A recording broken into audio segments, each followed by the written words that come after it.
Mr. President. Senator from Alabama. Thank you, Mr. President. I now rise to talk about a matter that's a lot more personal. The last couple of weeks, Mr. President, has been somewhat difficult for me on a very personal level.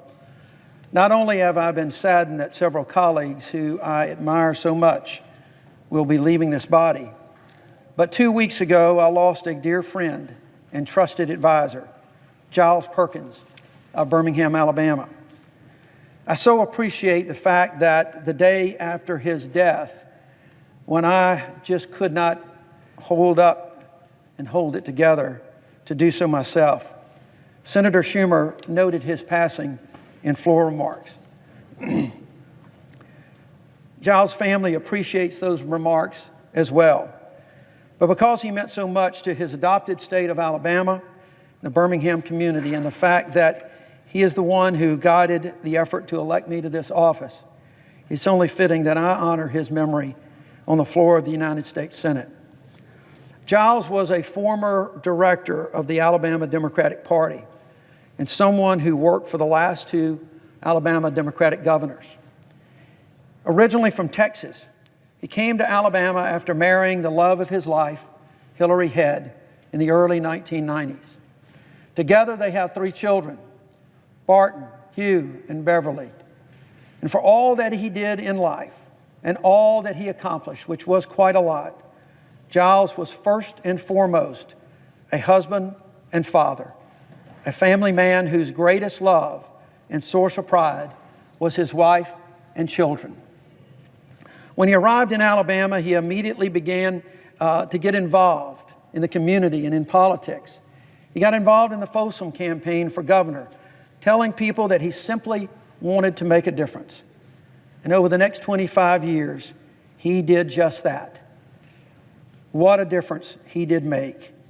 And while he was actively involved in so many civic groups and projects, his greatest accomplishment was turning a few blighted blocks of real estate in the heart of the city of Birmingham into a stunning outdoor recreational area known as Railroad Park, which has not only provided a space for family enjoyment, but spurred economic development and became a catalyst for revitalization in downtown Birmingham.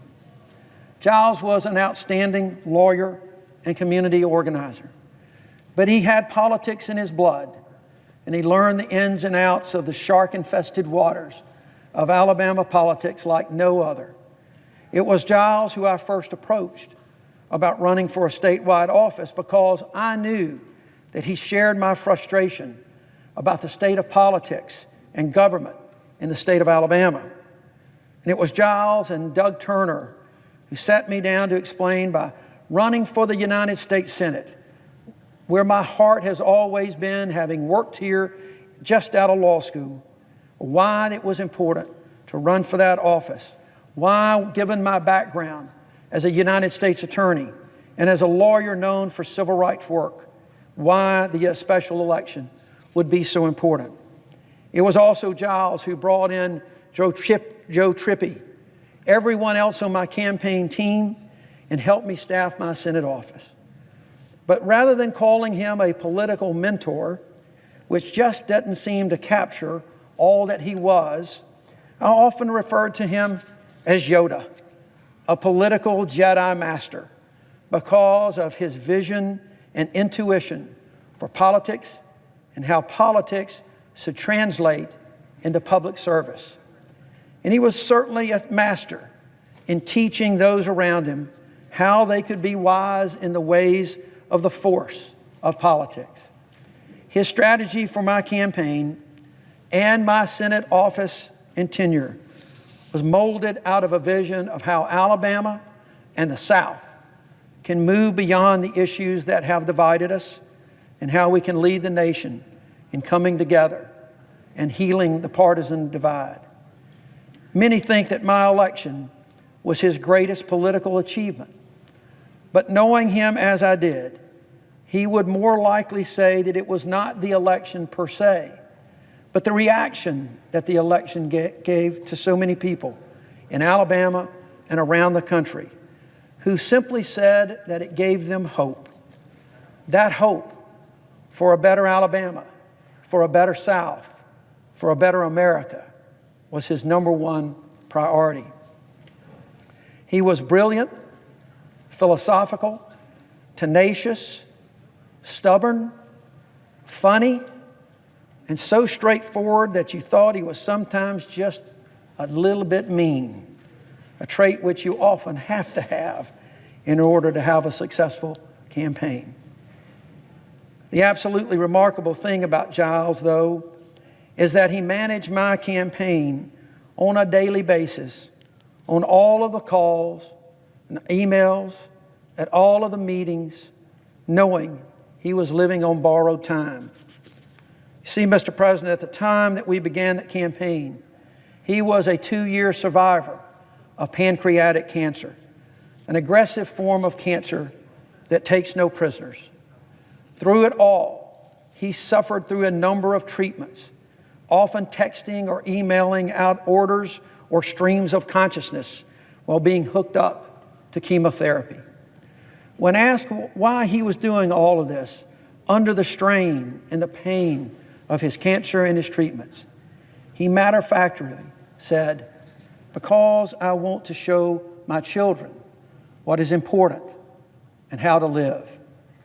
I'm confident that his children got that, as did I and everyone else associated with our campaign. Giles lost his battle on December 2nd, having survived for 3.5 years after being told he only had 1 month to live. In the world of pancreatic cancer, 3.5-year survivor is remarkable in itself. But Giles Perkins was a remarkable human who made such a positive impact on all who knew him.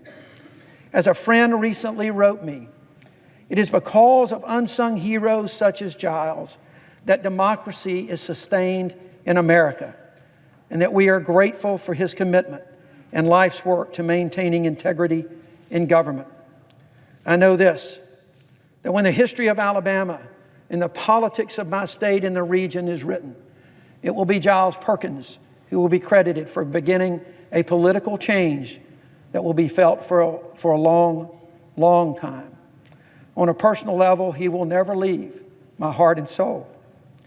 Mr. President, it's my intent to have my remarks made at Giles Memorial last Friday inserted into the record.